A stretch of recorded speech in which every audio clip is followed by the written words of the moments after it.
wabarakatuh. Jumpa lagi dengan saya, Dedi, di channel Ruang Kelas Pak Dedi. Melanjutkan pembahasan beberapa waktu yang lalu sebelumnya tentang penggunaan multimeter. Kita hari ini saat ini sudah masuk ke seri yang kedua. Mudah-mudahan seri terakhir dalam materi pembahasan tentang kupas tuntas multimeter, menggunakan multimeter jilid 2. Di sini kita akan melanjutkan pembahasan dari jilid ke-1. Pada pertemuan awal kita sudah mengenal jenis-jenis daripada multimeter, kemudian fungsi-fungsi panel, dan apa saja yang bisa kita gunakan untuk apa saja selain fungsi standar, bisa mengukur nilai resistor, bisa arus DC, kemudian tegangan DC dan tegangan AC. Untuk apa lagi, karena di dalam panel multitester sepertinya banyak hal yang bukan hanya itu saja, seperti ada AC 10 volt, ada HFE, ada ICEO, ada LV, ada IL, ya, kemudian ada DB. Nah, kita akan bahas apa saja yang dapat difungsikan untuk menggunakan multimeter ini, dan kita sudah bahas pada minggu yang pertemuan sebelumnya bahwa untuk TRE kita bisa mengukur HFE, harus ICEO, LV, DB, dan high voltage, ya. Nah, kita bicara lebih detail nanti tentang ini, kemudian jenis yang lain. Bahkan ada kemampuan lagi, ada tentang DC 0, kemudian ada kapasitor dan lain-lain. Kita udah membahas pada pertemuan lalu tentang studi kasus bagaimana membaca pengukuran dari kasus-kasus pengukuran menggunakan ohm, ya. Jadi pembacaan mengukur ohm itu menggunakan skala yang paling atas yang harus kembali ditekankan pada pengukuran nilai resistor adalah langkah-langkah pengukuran yang harus dilakukan, ya. Jadi untuk mengukur nilai resistor, yang paling pertama adalah tentunya letakkan pada posisi ohm. Nah, kemudian jangan lupa melakukan proses kalibrasi setiap akan melakukan pengukuran nilai terutama. Kalau cuma buat ngukur jalur putus atau tidak, kontinuitas, itu tidak perlu. Tapi kalau untuk ngukur resistor, jangan lupa adu dulu, ya. Kemudian putar zero adjuster yang ini, ya, bukan yang tengah ini. Jadi ingetin, ya. Jadi yang ini posisi jarum juga bukan buat ohm, tapi ketika ngukur tegangan menolkan waktu tegangan, ini menolkan waktu ohm, gitu ya. Waktu ngukur ohm dia harus diputar, harus sampai nunjukin 0, ya. Nah, kalau dia nggak 0, ya kemarin udah dibahas bahwa itu bisa terjadi batu baterainya rusak atau testernya yang sudah ada gangguan. Setelah tahap ini selesai, baru kita pasangi resistornya, kemudian kita baca. Bagaimana pembacaannya sudah kita bahas pada pertemuan yang awal kemarin, jilid 1. Kita lanjutkan dengan pembahasan fungsi-fungsi berikutnya, yaitu bagaimana dengan mengukur arus DC, ya, tegangan DC, tegangan AC.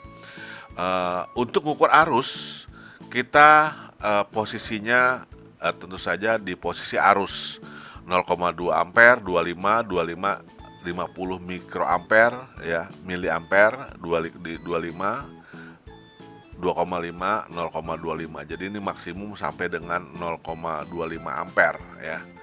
Tidak bisa mengukur arus yang besar-besar, ya. Nah, bagaimana cara pengukuran arus? Untuk mengukur arus DC ini harus dilakukan proses memutus jalur. Inilah yang kadang-kadang saya nggak begitu tidak pernah, ya, jarang sekali pakai, ya, sesekali aja. Jadi caranya pasang di posisi DC ampere, pilih ampere yang mana yang posisinya, ya. Kemudian kita bisa baca ya. Posisinya bacanya adalah pada volt dan ampere juga sama, ya. Jadi kalau kita perhatikan skala daripada multimeter di sini, ya, untuk membaca pada saat dia di posisi arus 50 mikroampere misalnya, maka kita membacanya adalah di posisi yang tegangan ini gitu, ya. Cuman di tegangan ini waktu kita posisinya di 50 mikroampere, kita bacanya ini dianggap 50 mikro, 40 mikro, 30 mikro, 20, 10 mikro gitu. Ya. Nah, jadi cara membacanya ya sama, ya hampir sama seperti resistor. Jadi misalnya dia sedang posisinya di ampere di sini 2,5 miliampere misalnya. Jarum kita geser misalnya segini misalnya. Nah, berapa ampere? Berapa posisinya? Ngukur arusnya. Ya. Nah, kalau ini berarti dia 2,5, bacanya adalah di 25, di 250, ya. Tapi ini dianggap 2,5, ya. Jadi kalau di 150 berarti di sini adalah besarnya arus adalah 1,5 miliampere gitu. Ya, karena ininya di 2,5, ininya di 150. Ya, ini adalah metode pengukuran arus dengan menggunakan multimeter.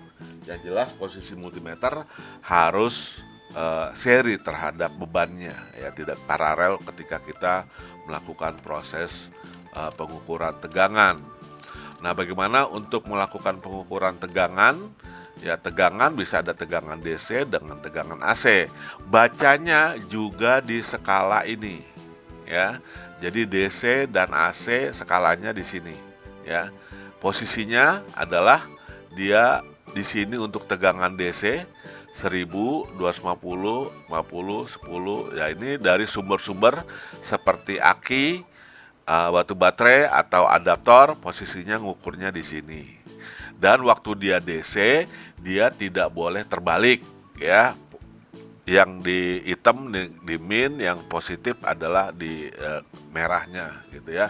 Sementara kalau saat dia pengukuran tegangan AC itu dia harus boleh bolak-balik, ya, tidak punya polaritas. Cara membacanya adalah di skala sama, ya, di tegangan di sini. Jadi kalau di 10 AC berarti dia di 0 sampai dengan 10 yang di sini skalanya, ya. Kemudian kalau dia di posisinya DC 50 misalnya, berarti bacanya di sama di 0 sampai 50 juga, tapi dia di posisi yang DC gitu. Di posisi skala yang tengah di tegangannya. Yang harus diperhatikan adalah peranan daripada ini, zero adjuster juga, ya. Kalibrasi. Jadi kita ada dua pengaturan, ada yang namanya zero adjuster, yang kedua needle corrector. Jadi ini untuk mengkoreksi posisi jarum, ya. Ketika kita melakukan proses pengukuran tegangan dengan menggunakan multimeter ini, ya, maka kita harus ini dulu perhatikan posisi si jarum, ya. Jadi harusnya, nah ini tester yang seperti ini nggak benar, karena perhatikan. Jadi kalau kita mau ngukur resistor, buat menolkannya pakai yang ini zero adjuster. Tapi kalau ngukur tegangan arus, ya, kita harus lihat pakai yang ini korektor, ya. Jadi kayak gini, ini dia nggak mau nol, belum apa-apa. Ukur tegangan ini harus dibikin nol dulu, ya, karena kalau nggak nol nanti dia nggak tepat pengukuran tegangannya, ya. Makin besar posisi selektornya di sini, ya, ini makin parah nanti tingkat penyimpangan tegangannya, errornya, ya. Aturan 150 mungkin dia bisa 160 gitu, itu tidak tepat. Nah, jadi pengukuran harus dinolkan dulu. Kalau ngukur tegangan, nolinnya gimana? Putar di sini pakai obeng, ya. Ya kalau di sini udah nggak nol, berarti testernya udah nggak layak, ya. Kalau pakai posisi di ohm, ya, kalau kita ngukurnya di posisi ohm gini ya, kita nolkan, kita adu positif dengan negatifnya, jarum akan nunjuk. Dia kalau nggak mau nol, putar pakai ini. Kalau nggak nol juga, ganti batu baterai. Kemungkinan batu baterainya dia rusak. Tapi kalau tegangan udah nggak mau nol, nah ini dia harus di ini kan. Kemungkinan ya rusak testernya, sudah tidak presisi lagi. Atau kadang-kadang ini posisi testernya harus tidur. Jadi beberapa jenis eh, multitester itu ada yang memang dia memiliki ini tempatnya ya. Dia memang tidak harus, nggak boleh tegang. Jadi agak sedikit memang dia harus miring gitu ya, tingkat kemiringannya. Dia juga sini yang ini juga dia punya kaki ya dia bilang. Jadi tidak boleh terlalu tegak atau menggeletak. Ya, itu biasanya nanti jarum juga akan sedikit mengalami proses pergeseran ya. Jadi harus posisi multimeter juga kadang-kadang harus tepat ya, menempel atau sesuai dengan aturannya. Kemarin kita udah lihat, jadi ini ngukur tegangan DC. Biasa saja kalau mengukur tegangan DC, tinggal tancap di batu baterainya atau di aki, set ranknya di posisi tegangan DC tadi ya, berapa volt, ya tinggal baca dia di volt dan ampere, di skala volt dan ampere. Ya, itu baik tegangan AC dengan tegangan DC dan AC sama ya. Cuman kalau pada posisi AC dia posisi selektornya di posisi AC dan dia boleh bebas ya, positif negatif, tidak mengenal positif dan negatif ya. Nah, kemudian uh, uh, cara membacanya pada skala volt dan ampere sama, DC sama. Nah, kita yang penting di sini adalah kita bisa melihat contoh kasus ya, contoh kasus-kasus yang melakukan pengukuran tegangan misalnya. Dan ini adalah misalnya dia posisinya di 10 volt AC ya. Jarum ada di sini. Jangan baca di atas ya, karena yang di atas ini adalah untuk mengukur ohm. Karena dia di posisinya di 10 AC berarti bacanya di tegangan. Kalau dia 10 berarti bacanya di 10 yang tengah. Ya. Berarti ini jarum ada antara 0 sama 2. 0 sama 2 ya, di sini tengahnya ada 1. Ya ini pas di sini. 1 kurang dikit. Berarti ini adalah besar tegangannya adalah sebesar 1 volt. Ya. Nah, kalau misalnya ini tegangannya posisinya di sini misalnya. Dah, berapa volt tegangannya? Testernya tetap. Nah, berarti di sini adalah 0 ya 10 20. Ya, 10 20 tengah-tengah ini 15. Ya. Tengah-tengah ini 15. Berarti di sini 10 15 berarti sini 14 13 12 11 volt. Jadi ini kan lebih satu strip. Ya. Dari 10 ke 20 dia ada 10 strip ya. 1 2 3 4 5 6 7 8 9 10 strip. Ya. Tengah-tengahnya strip berarti ini 15. 15 ke 10 ada 5 strip, berarti masing-masing adalah nilainya 1 volt. Karena dia adanya di antara 10 dengan ini ya 15, ada 5 strip, berarti di sini adalah sebesar 11 volt. Gitu ya. Kita lihat kasus yang nomor 5 misalnya seperti ini juga masih tegangan. Nah, lihat. Nah, kalau ada tegangan seperti ini cukup sulit untuk membacanya. Lebih baik turunkan ke 10 volt, nanti dia jarumnya akan bergerak agak ke tengah biar bisa kita baca. Tapi nggak apa-apa. Kita mau lihat kasus ini berapa volt sebetulnya. Posisinya di 50, kemudian dia jarum nunjuk ke sini gitu. Jadi kita lihat di posisi 50 berarti kita bacanya yang ada di 50. 0, 10, 20, 30, 40, 50. Jadi kalau di sini 0, di sini 10 ya, berarti tengah-tengah adalah 5 volt. 5 volt berarti di sini 4 volt, 3 volt, 2 volt, 1 volt. Jadi jarum ini menunjuk kalau dia di posisi 50, posisinya di sini, besarnya tegangan yang terukur pada soal nomor 5 ini adalah sebesar 1 volt.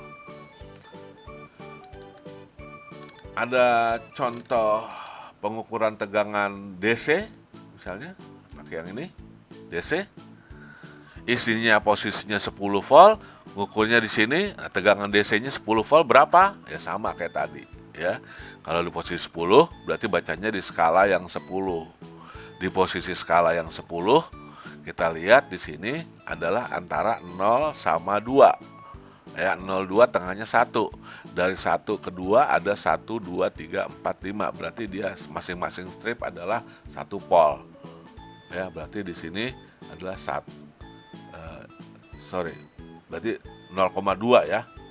1, jadi kalau di sini 0,2, di sini 1, berarti di sini 1,2, 1,4, 1,6, 1,8, 2 gitu ya.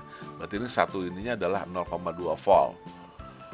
Ya, lihat posisinya di 10, bacanya di skala yang 10, yang tengah. 0 sampai 2, tengah-tengah di sini berarti ada strip agak panjang ya, berarti di sini 1 ya. 1 dari 1 ke 2 ada 5 strip, berarti masing-masing adalah 0,2, berarti ini kalau 1, 1,2, 1,4, 1,6, 1,8, 2. Berarti di sini adanya posisinya di 1,4 volt. Begitu cara proses pembacaannya.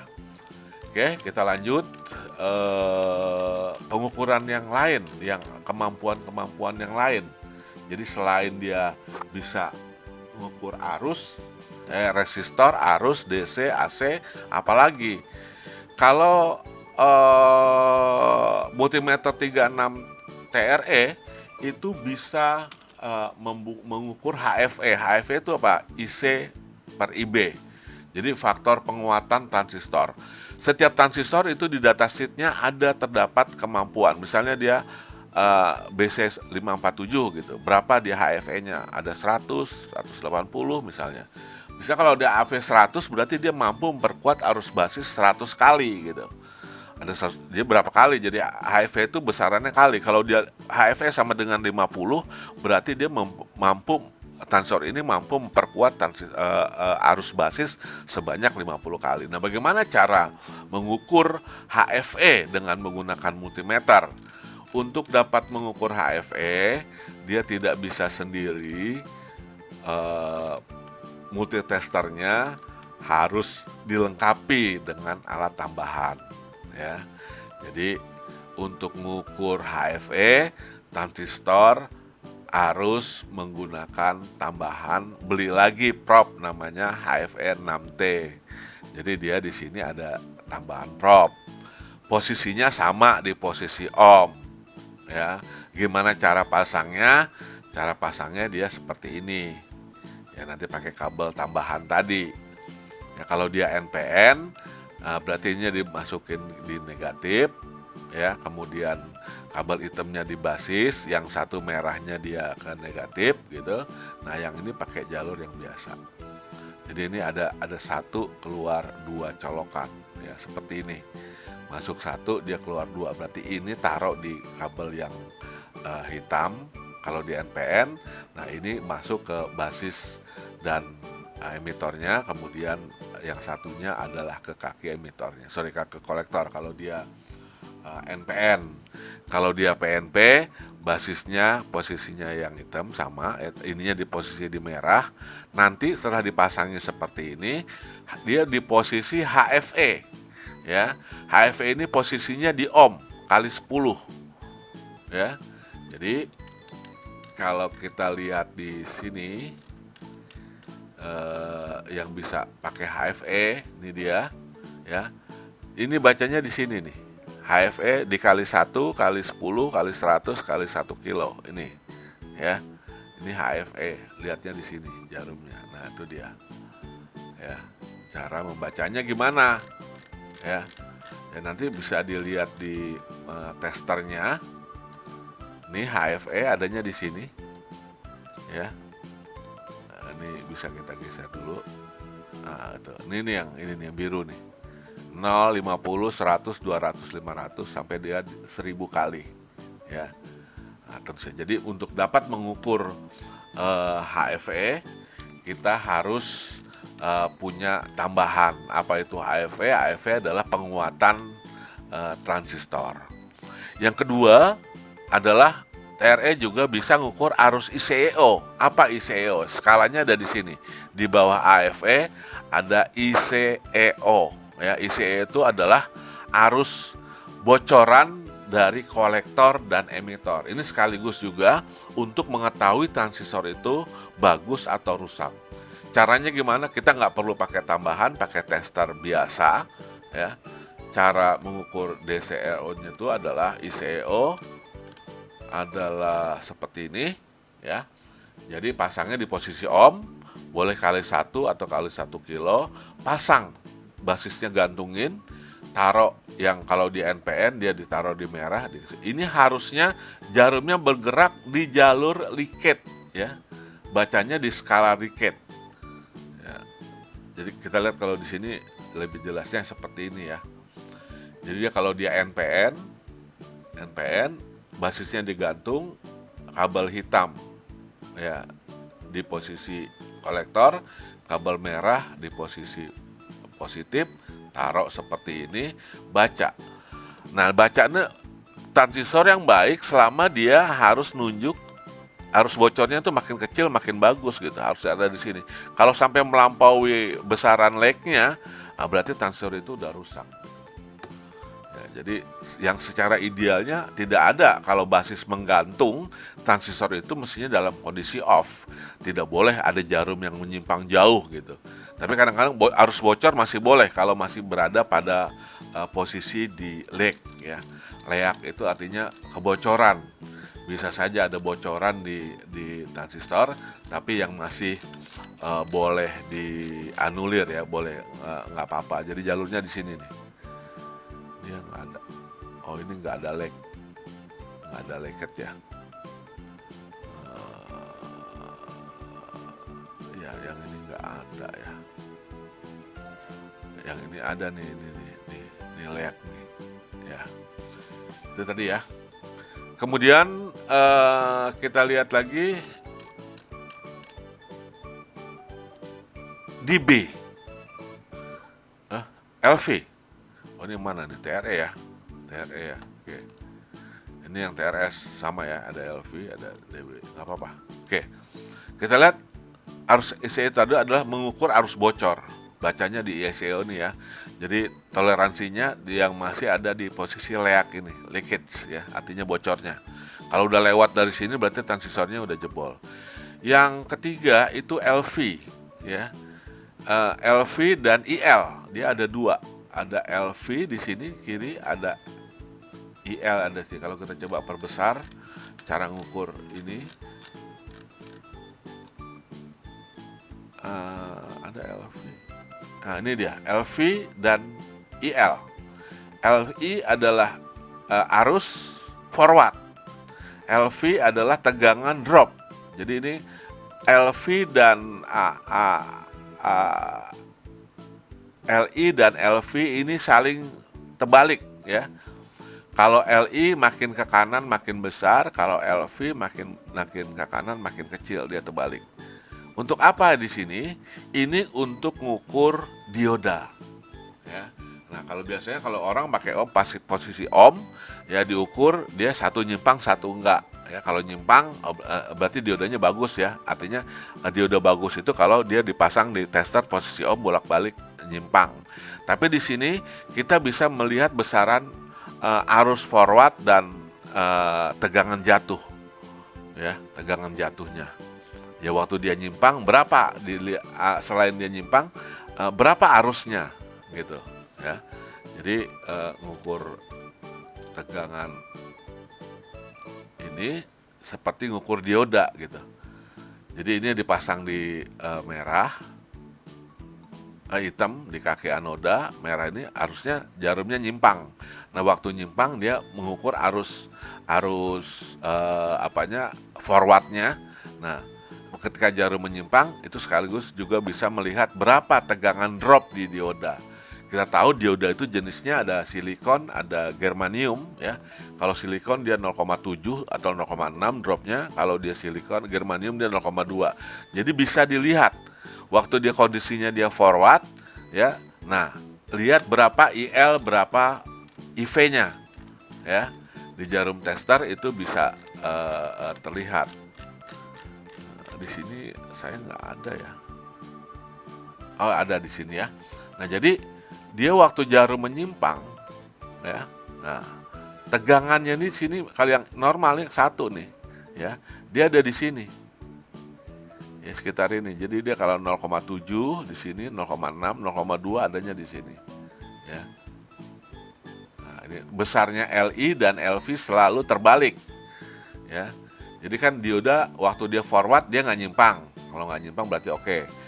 Kalau dia dibalik, dia pasti nyimpang. Nah, waktu nyimpang itu biasanya kita tahu, oh udah bagus gitu saja. Tapi harusnya bisa kita baca di sini berapa tegangan drop jatuh diodanya itu dan berapa arus forwardnya. Jadi waktu jarum ini nunjuk, kita udah bisa ngukur berapa tegangan jatuh dioda dan berapa arus forwardnya. Ya, itu tentang IL dan LV. Nah, kalau dB gimana? dB ini besaran desibel, ya. Desibel itu 20 lognya kalau dia tegangan, ya. Jadi di sini sama seperti ngukur tegangan AC sebetulnya. Ya, tapi nanti kita bisa bacanya adalah di tegangan DC. Untuk apa di sini? Kita bisa untuk ngukur keluaran power ampli, ya. Kita tahu berapa dB dia itunya. Nanti bisa dilihat di sini, ya. Posisinya adalah di posisi AC. Ya, di posisi AC. Kita lihat cara pengukuran dB, ya. Untuk mengukur dB dia sama caranya seperti mengukur tegangan AC, ya, tapi bacanya di skala dB gitu loh. Ya. Dia misalnya di posisi 10 volt. Nah, ini murni nih. Kalau di posisinya di range 10 volt, bacanya itu antara 10 sampai dengan 22 dB. Tapi kalau posisinya dia di 50, hasil pembacaan harus ditambah 14 dB gitu. Ya, kalau dia 250, hasil pembacaan mesti dipasang tambahin dia di 28. Nah, jadi kalau di posisi dB itu, jadi cara ngukurnya di output power ampli misalnya, ya, kita pasang dia di posisi dB, taruh di sini posisi negatif, ini ke ground, ini ke output ampli, posisinya kita bisa atur di 10, ya. Nah, kemudian nanti kita baca dB-nya di sini. Kalau dia ada di menunjuk di sini berarti plus 15 gitu ya. Kalau di sini plus 20. Tapi kalau ininya kita pasang dia di posisi 50, ya, maka penunjukan di sini harus ditambah dengan tadi 14 dB. Jadi kalau dia 15, 14 berarti dia 29 dB gitu. Ya. Karena dia bisa mentok. Ya, kalau 10 kadang-kadang dia mentok sampai dia mentok, nggak boleh mentok. Ini berarti mesti dibesarkan, ya, dibesarkan baru dipasang lagi. Nanti kelihatan dia berapa dB. Cuman hasil penunjukannya kalau di posisi 10 langsung, ya. Tapi kalau di posisi 50 mesti ditambah tadi. Tambah 14, ya. Ada ketentuannya. Untuk ketentuan pastinya bisa melihat masing-masing manual di multimeter, ya. Kebetulan buat 360 TR kalau posisi 250 pembacaannya harus ditambah 28. Kalau dia 1000 pembacaannya harus ditambahkan 40 dB. Jadi contohnya kalau dia di posisinya 1000, hasil pengukurannya 22, berarti hasil asli dB-nya adalah pengukurannya berarti sebesar 62 dB gitu ya. Nah, hati-hati kalau dia pada tegangan yang masih memiliki tegangan DC, ya. Maksudnya misalnya di penguat kelas A di kolektornya gitu ya. Nah, itu mesti dipasangin C. Jadi cut direct current with kapasitor 0,1 atau lebih pada saat mengukur tegangan AC yang masih memiliki tegangan DC. Jadi kayak di amplifier itu misalnya di basis itu biasanya ada kopling. Nah, kalau pakai kopling nggak masalah. Tapi kalau mau mengukur di tegangan basisnya, itu masih terdapat tegangan AC dengan tegangan DC. Supaya hitungan dB-nya itu benar, tepat, maka kita harus memasangkan nilai kapasitor 0,1 atau lebih di terminal masuknya, di prop kita, ya, supaya hasilnya itu benar atau optimal, gitu ya. Nah, bagaimana dengan itu dB tadi? Bagaimana dengan mengukur tegangan tinggi? Ya. Nah, tester ini 36TR bisa buat mengukur tegangan tinggi. Caranya gimana? Ya, caranya kita mesti beli lagi prob tambahan seperti ini. Ya, jadi untuk mengukur tegangan high voltage, kita butuh beli atau tambahannya adalah alat probnya ditambahkan seperti ini. Ya, hati-hati jangan beli nyetrum, hati-hati kita bisa kesetrum. Posisinya di tegangan DC, ya. Nah, cuman pasang tester ini, cara masangnya adalah seperti ini. Jadi probnya, testernya diganti, dicabut, diganti, pasang ini. Nanti ini dipasang di tegangan tingginya, ini di groundnya. Ya, itu bisa sampai 25 kV nunjuknya. 25 kV bacanya di skala 0 sampai dengan 250. Atau probe yang ada bisa disuntikan ke dua ini, ya, bisa dicolokin. Jadi semacam-macamnya 2 kali. Cara bacanya sama, ya. Jadi untuk mengukur tegangan tinggi di fasilitas ini, dia mesti ditambahkan probe lagi, gitu. Demikian juga sama di sini, ya. Di yang TRF, ya, dia bisa. Nah, ini di CF lebih canggih lagi nih kemampuan lainnya. Kalau ini cuma bisa AFV, arus SO. Nah, tapi kalau di model ini dia bisa ngukur C di sini, ya. Caranya gimana? Ini posisinya taruh di posisi C, ya. Nah, kemudian dipasang di kapasitor. Nanti dia akan nunjuk satu nilai, ya. Nah, dia paling besar tingginya dari 0 sampai dengan 10 mikro aja maksimum, ya. Kemudian di sini ada fasilitas selain ohm, ada fasilitas DC 0. Nah, ini penting nih, ya. Jadi ada DC 0 nih. Ada 5 dan 25. Maksudnya apa? Ini testernya juga ada DC 0. Ada kemampuan dia DC 0 seperti ini, ya. Ini berarti testernya bisa DC 0. Ini juga ada DC 0-nya nggak? Ada DC 0-nya. DC 0-nya dia di posisi mana nih? HP probe DC.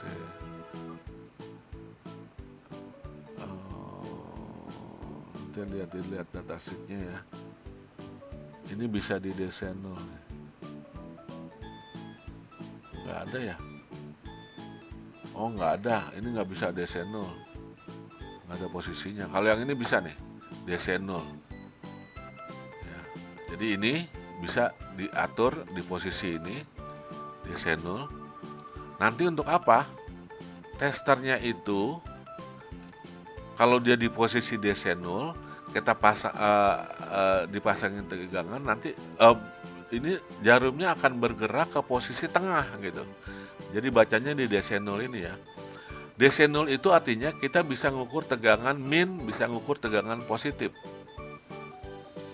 Contohnya di catu daya simetris, catu daya yang punya positif 0 dan negatif. Jadi groundnya ini yang hitam taruh di 0, dan positifnya ini bisa taruh di positif atau negatif, gitu. Jadi kalau dia dipasang di positif 12 gitu, misalnya, dia akan menunjuknya ke kanan. Kalau dia menunjuk ke bawah berarti dia min. Nah, dia bisa mampu sampai dengan 25 volt dan 5 volt. Contoh lain itu di op-amp. Ketika kita eksperimen op-amp, ya, mau berapa tegangannya. Op-amp biasanya juga pakai catu daya simetris, kan, untuk melihat tegangan outputnya, ya, positif atau negatif, dia inverting atau non inverting. Nah, kita bisa menggunakan posisi DC 0, ya. Caranya gimana? Untuk DC 0, ya, pasang di posisi DC 0, nanti akan ada jarumnya nunjuk ke tengah, ya, bacanya di DC scale, ya. Nah, kemudian kalau dia nggak di tengah gimana? Nah, itu tadi, kalau dia jarumnya di posisi DC 0 tidak mau di tengah, kita bisa atur correction yang ada di sini, bukan di sini. Ya, ini udah nggak berfungsi. Ini zero adjust, hanya jalan kalau dia, di sini, sorry. DC 0-nya juga diatur dari sini, ya. bisa dikoreksi di sini, bukan di sini. Ya, khusus DC 0 adanya di sini. Diputar sampai dia jarumnya nunjuk di 0.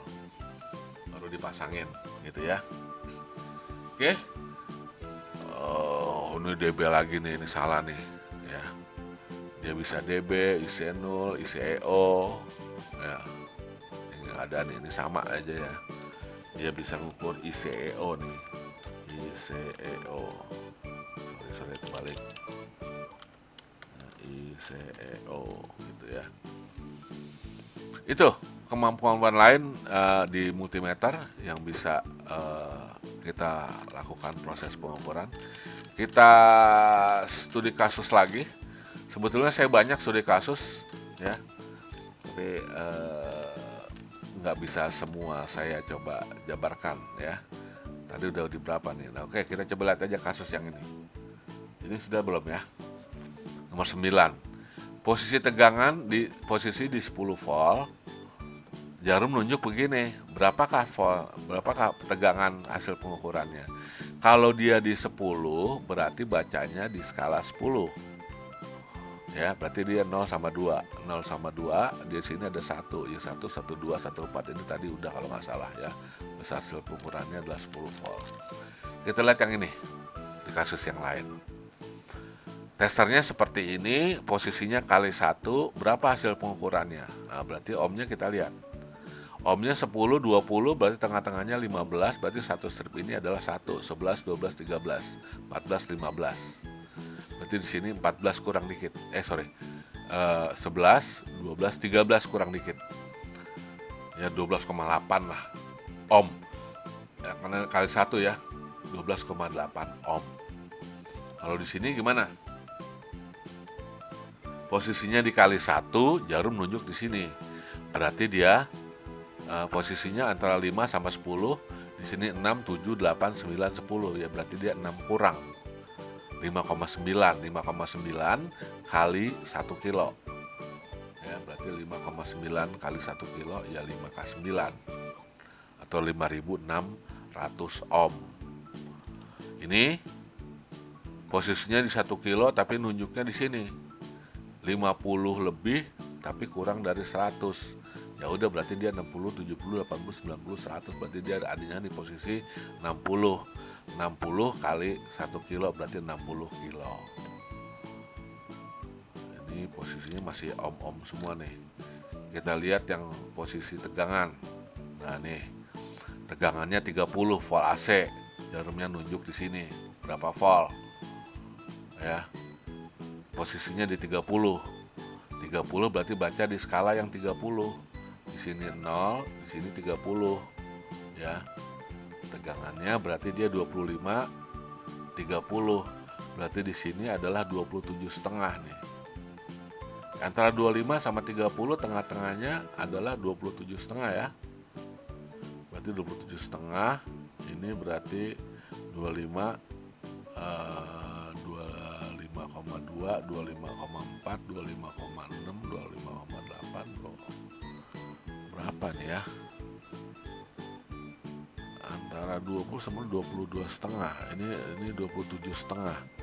Berarti satu stripnya dia di sini 27, 26,5, 26, 25,5 ya. Berarti ini satu stripnya 0,5 ya.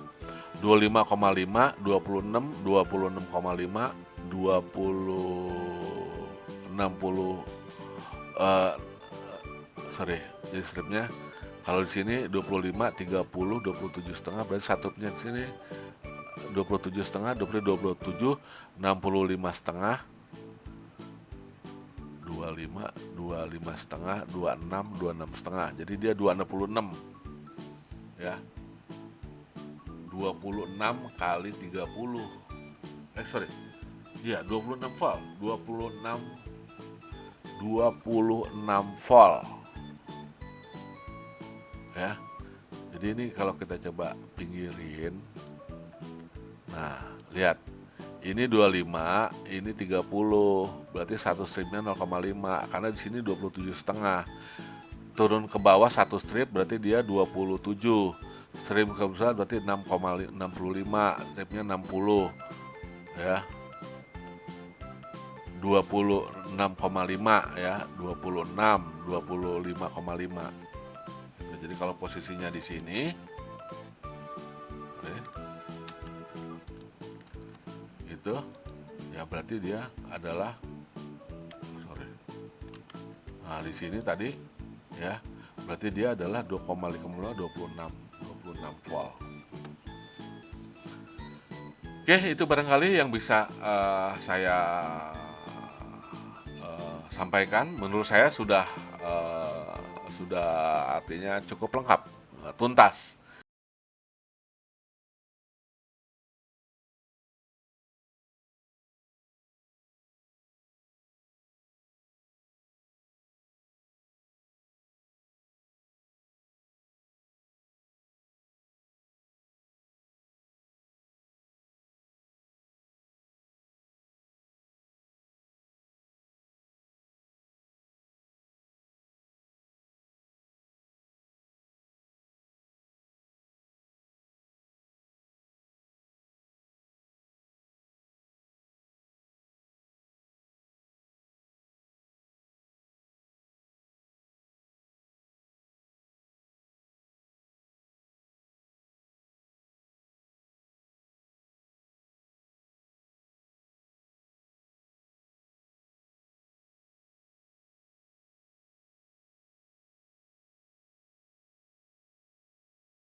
Tapi jika memang belum tuntas, yaitu di luar dari kemampuan saya mohon maaf.